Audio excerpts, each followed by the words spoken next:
Lucifer is a Latin word meaning light bearer. In Christianity, the name refers to a fallen angel, the devil Satan. Conspiracy theorists use a similarity to the word Luciferase to suggest the vaccines are unsafe, and that is false.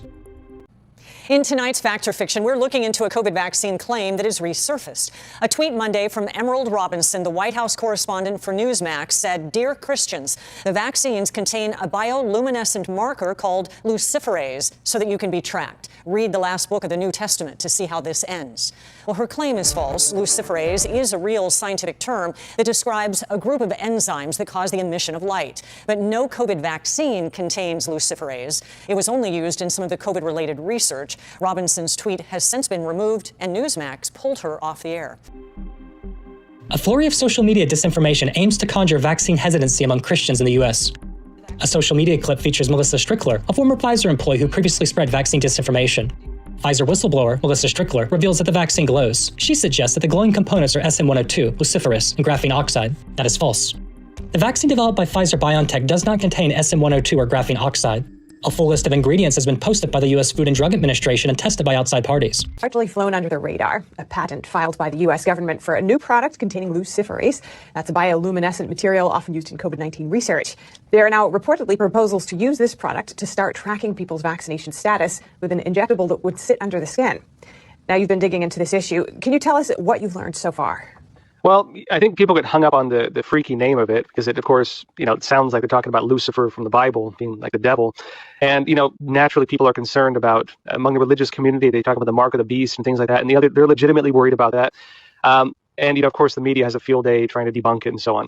The reality is this. Luciferase, regardless of how you interpret it, right, just on the surface, it's a bioluminescent material contained in like lightning bugs and so on. And one of the reasons they want to use it for these marks they want to give people, and the Department of Homeland Security has filed a patent for it, and there's ongoing research on it. There's a lot of reporting on this.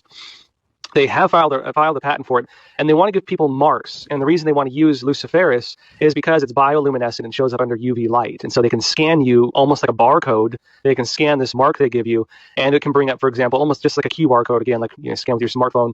It can bring up data on your vaccination status or any other data they want to include on you. And to me, that is what was concerning. Not so much, I think it's creepy, the name of it, of course, especially as related to they want to mark you with it.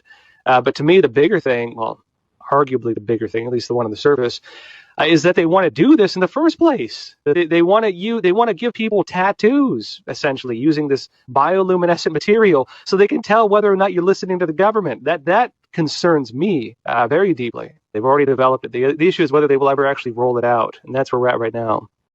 The reason they fluoresce is because they're excited with the UV light. So when we take away that UV light, they no longer glow. If I excite them with the black light, you can see that now they fluoresce. Maybe you've seen an increasing number of purple streetlights. Across the triad, some power pole lights that should be that normal, bright, calming yellow have turned purple. We first reported on the issue in March of last year. The power company said they were working to fix it. Tonight, WFMY News 2's Amber Lake finds out why some lights are still the wrong color. First off, I thought it only made sense for me to wear purple tonight in light of this situation. We have purple streetlights that are still illuminating some roads right here in the Triad. The purple streetlights continue. So traveling back and forth from North Carolina to Florida to see my in-laws, we made it like a road trip game, and purple light is every time we get in the car. It's become a game for some, like Bree Marshall and her family. Whoever counts the most lights wins. Dark, you probably have noticed some of the purple street lights. A spokesperson with Tampa Electric says that one of the 3 filters in those lights is malfunctioning, making it that purple color. Viewers who reported the street lights to TECO back in October say crews still haven't swapped out the lights, and they want to know why. Distracting as you're driving by, and it's only this light here, so maybe if all of them were like that or something. It's almost like there's a black light, like I said, just kind of as you're driving by and stuff like that. The amount of antibodies will depict how much of a light emission power luciferase will give you. How much of a light emission power luciferase will give you. The more antibodies in the blood of a person, the more light emitting power of luciferase, which can then easily be detected